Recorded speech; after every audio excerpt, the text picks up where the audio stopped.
We're so excited to get started with our second mentor this morning. This is Joey, and is it Poirier? Am I saying that right? Poirier, yeah. Poirier, excellent. And Joey has his own construction company, so he is a business owner. So, Joey, do you want to tell us just a little bit about yourself and Sure, your position? yeah. Um, so, as said, my name is Joey, and I'm the owner operator of Joey Poirier Construction in Shetty Camp in Cape Breton. I am a Red Seal carpenter by trade. Um, I've been working in the trade for almost 20 years now. Um, I apologize if it seems like I'm reading. It's because I am. I put together this presentation, but I haven't had time to go over it a whole lot, so bear with me. First of all, I'm really happy that I was asked to do this because I do have a passion to inspire young people to become successful and do what they love to do what they want to do. So I'm happy to be here. So today I'm going to talk a little bit about the carpentry trade and a little bit about my journey and um, what I did to get to where I am today. So when I graduated high school, I honestly didn't have much of a clue what I wanted to do at that time.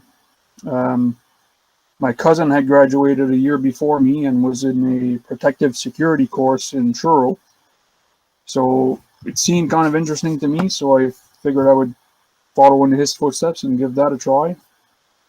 Uh, Quickly realized that wasn't for me though. After a short stint in Truro, I moved back home and I had the opportunity to sign up for a series of workshops where they presented a number of careers to you. It was paid workshops for about 5 weeks or so, and they presented a bunch of careers. And after seeing the presentation on carpentry, I decided that that seemed pretty interesting and I'd give that a try. So I signed up for the apprenticeship program through NSCC and I went to work for a local contractor. It took me about 5 years to get all my hours and to complete all the blocks to get my red seal. Back then, I think you needed 2,000 hours per block for a total of 8,000 hours. Now I believe they scaled it back to about 1,800 hours per block for a total of 7,200 hours. So about 6 years ago, I decided to start my own construction business. Um, I'm not entirely sure what made me choose this career in the beginning, but I can tell you what I like about it now. Um, I like that we're helping people. People need a home to keep them safe, warm, and dry. People come to us when their roof needs repairs, for example. We replace their shingles and give them a new roof, thus helping them stay dry and preventing further damage to their home. Another example could be when someone brings me a set of plans, could be for a new home, possibly their dream home, or an addition to their existing home, maybe to suit their growing family. Whatever the case may be, they bring me the plans and we build it for them, thus delivering them their desired or needed space of their dreams. Besides doing work on other people's homes, I've also purchased a couple of abandoned properties for myself and completely renovated them to keep them and turn into rental units. I absolutely love taking an abandoned building or an old building and restoring it and giving it new life and making it better than it ever was. That's probably one of my favorite things about the trade. It's also nice and rewarding when you get positive feedback from neighbors, happy to see the eyesore of the neighborhood finally getting fixed up, or getting calls or messages from people with ties to the property, happy to see it being restored instead of torn down. Um, in terms of additional training or experience beneficial to succeeding in your trade, I would say this: whatever your field of choice is, learn as much as you can about it. Never stop learning. Strive to be the best. The more you can learn, the more you can do, the more value you bring, the more money you will earn. Like in construction, for example, if I have a house that I need to build, well, who on the site do you think is being paid the most? The lead person, obviously, the one that knows how to get things done and can manage the site and the people working under him or her. So as an apprentice starting out, you want to be eager to learn as much as you can from these people who are more experienced. You want to also learn from the best in your field. For me, in the construction industry, for example, it's following and learning from people like Brian Balmer, Mike Holmes, Scott McGilvery. I want to be the best, therefore I surround myself with the best. If anybody knows who Brian Balmer is, he's on HGTV. He's had TV shows like Disaster DIY and Island of Brian and House of Brian. He actually has a program much like the Better Business Bureau. It's called Balmer Approved. You have to qualify to be in that program. You have to submit references of people that you've done work for. You have to submit references of people that you've worked with in the trade, like sub-trades or whatever. You have to maintain your insurance. You have to maintain your licenses, all this kind of stuff. I'm very proud to say that my company is Balmer approved, as well as we are also in the Better Business Bureau. We're also with the Canadian Home Builders Association. Like we're well licensed, qualified company, I guess I should say. Joey, can I ask a question? I'm just kind of wondering, you talked about making the money, and I know I've had a number of carpenters here lately, and I think they're Red Seal, but they're making about $35 an hour. That's what I'm paying them. Is that kind of what they can expect once they're Red Seal? What do you see in the industry for pay? So it kind of depends on the market you're in. It can also depend on whether or not, like we're a residential company, so you're not going to make the same amount of money hourly wise working for a company like myself in doing residential work as you might if you're working in a union job, for example. Union gets paid more, but they're commercial work. I never did like commercial work. I was in the Carpenters Union before. I never worked an hour for them. I like what we do. I like residential work. And I have guys on my staff that have been in the union themselves too.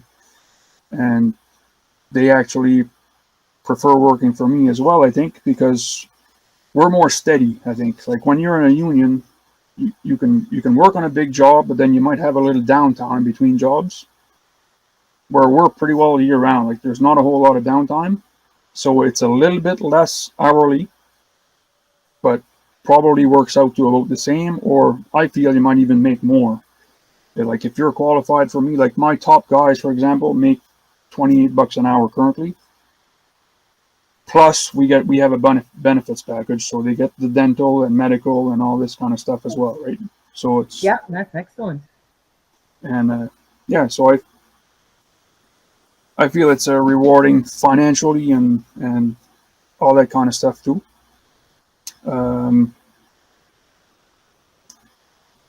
And I'll speak more about that in this next section, which I'm trying to address the questions that were on the paper. Like, okay, excellent. I'll let you do your thing. what's a typical work day look like at Joey Poirier Construction? Well, for the crew members, their work day starts at 8 a.m. typically and ends at 4:30 with a half hour lunch break at noon and a 15-minute break at 10 and again at 3. They get the 7 statutory holidays off with pay. For me as the business owner, things are a little bit different. There's not really any typical. Each day brings some new challenges and hurdles to jump over and navigate around. My day starts at 5:30 in the morning with a coffee in my office, going through emails, working on estimates, invoicing, promoting on social media, organizing paperwork for my bookkeeper, and so on. 8 to 4:30, I'm usually out in the field managing and keeping things organized on all 4 to 5 sites we have going on at the same time, running for materials, tools, dealing with staff, client questions, as well as inspectors and so on. Most days I eat my lunch on the go. After hours, I sometimes have 1 to 2 meetings scheduled with potential new clients or existing customers. Sometimes I'll be working on estimates or office work in the evening as well. My weekends bring more of the same. I do like to watch my nieces play hockey on the weekends, but that doesn't mean that I get to take the whole days off. I'm still in my office at 5:30 in the mornings. I might be on a job site from 8 to 11:30, for example, cleaning up, organizing, or doing some sort of work. Then drive to Port Hood to watch a game that starts at 1 and ends at 2:30, and then drive back and be back here for 4 and doing some more work, office work. Or when you have 15 or more employees, depending on you for a paycheck, you need to be committed to the business and to keeping things running as smooth as possible. That being said, so entrepreneurship and business ownership to this scale is not for everybody. It's a huge commitment, but you can. If I would have had somewhere to work, like I think I provide, back when, I may not have started my own, because you can be committed and give 100% and be rewarded if the right environment is there. Like, if you're working in an environment or working for a boss that's not going to be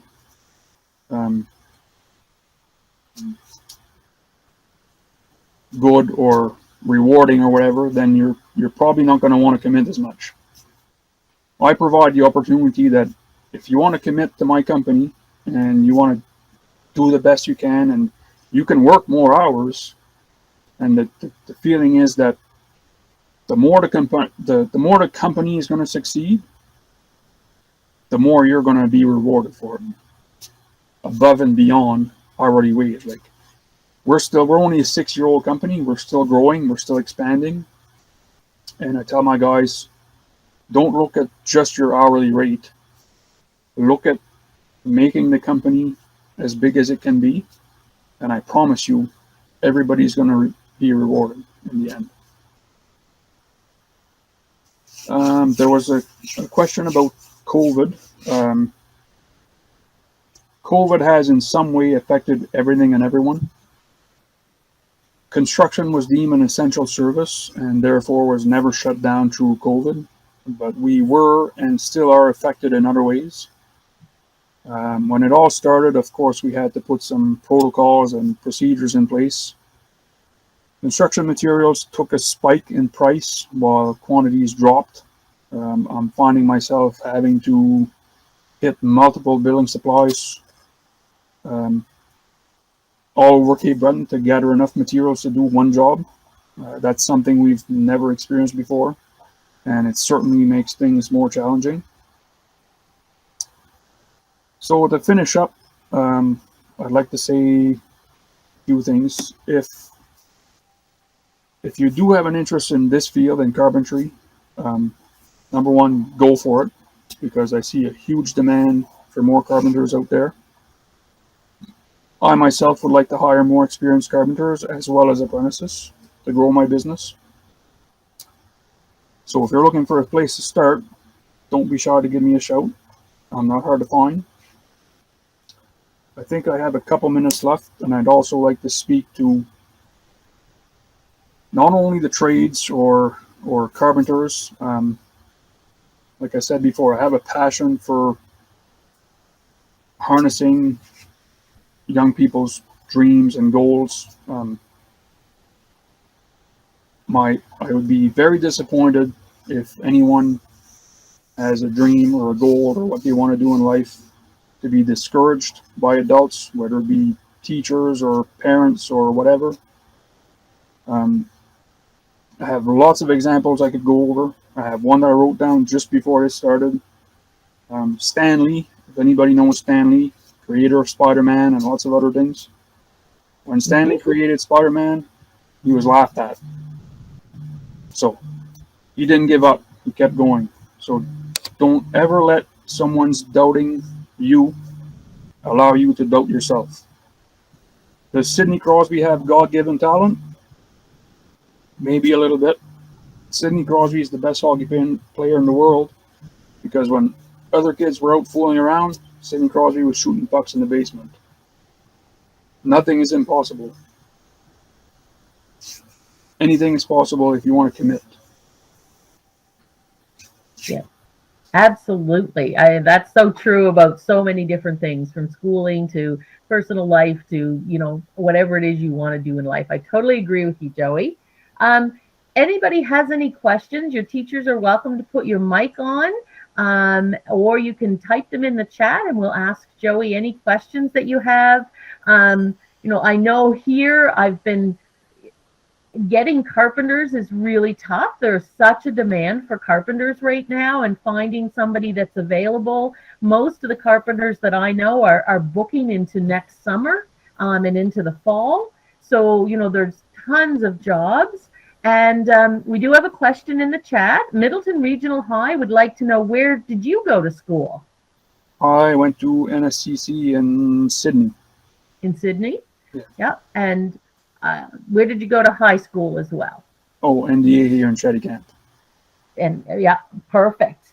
I don't know if we have them on the call today or not. I don't think so. But fun fact, I do see there's a comment from École Rose des Vents. My brother Ryan Poirier just moved back home to be the principal here, but he was a teacher and vice principal at École Rose des Vents for years. Oh, yeah. That might have been why they said hello. Maybe they recognized your name, so that would be awesome. Yep, École Rose des Vents joined us today, down in the valley. So we talked about demand. I know how much demand there is. And how do you find it? It's not completely carpentry, but the work-life balance as a business owner. How do you find that? It's all in how you take it, I suppose. Myself, I don't know the term I use. I'm a workaholic in a sense. I just have a vision of what I want to accomplish, and I mean, I don't like saying no to work. The work we're booking into, I mean, we still take smaller jobs like all the time, but for big jobs, like I have work starting now in 2024. That's crazy. Work-life balance. I mean, I'm always available. Like I said, I have nieces that are playing hockey that I like to go watch, and I'm always there for my family. My family's everything to me. But they're also why, excuse me. They're also why I work as hard as I do. Like, I want to create something I want to create a legacy that I can Am I on? Be proud of. Yep, Jason. Can you hear me? We're just finishing up with the other mentor, so we'll just be a second. Joey, we do have one question from Bridgewater Junior High, actually. They want to know, how difficult did you find the schooling for carpentry? I didn't find it too bad. There's two ways you can do that you can get into carpentry or probably any trade. You can do it the way I did it, which is apprenticeship. So apprenticeship, you do 4 blocks of, I believe it was 5 weeks, 4 or 5 weeks each in school, and then you put in the hours on the job site. That's my preferred method because I find you learn a lot more on the job site than I do in school anyways, because I'm a hands-on person, right? The other way you can do it is you can go to school for 2 years. So 4 years. That's not for me. I'm not, like I said, I learn more on the job. But but yeah, I didn't find it too difficult. Okay, excellent. One other question, or two other questions here, both from the same school. How many hours a week are you usually working, and how many hours are your employees typically working? My employees work 40 to 48, depending on which guys. Like some guys work 40, some guys work 48. Myself, hard to keep track. I'm not like I'm all over the place. Like I probably have like 5 teams, so I have 5 sites going on at the same time. So my time is more spent going from site to site than actually on one job site working physically with the guys. Sometimes I'll be doing that, but most times it's all over the place managing everything, and in the office doing the estimates and billings and meeting with clients. So um, if I tracked all my time, I probably work 70 hours a week or something like that. Wow. But that is kind of the life as an entrepreneur. A lot of the times is it's your own business, so you're responsible for everything, and it's success. And of course, when you've got a team of guys counting on you to make sure that there's work and that there's money to pay them, it certainly is a rewarding but a lot of work as an entrepreneur. Correct. Yeah, excellent. Any last questions for Joey before we let him get back to the job site? We're taking his time. Thank you so much, Joey, for spending some time with us today. I know how important the trades are and how short the trades are on workers right now. So I know, hearing about these trades, how much money you can make and just how many job opportunities are out there is amazing. So thank you so much for joining us today. And if anybody has any questions for Joey that we didn't get a chance to do, then we can send them to him and he'll get back to us and we'll get back to you on those. Excellent. Thank you very much. So much, Joey. You're free to go. Thank you. Thank you.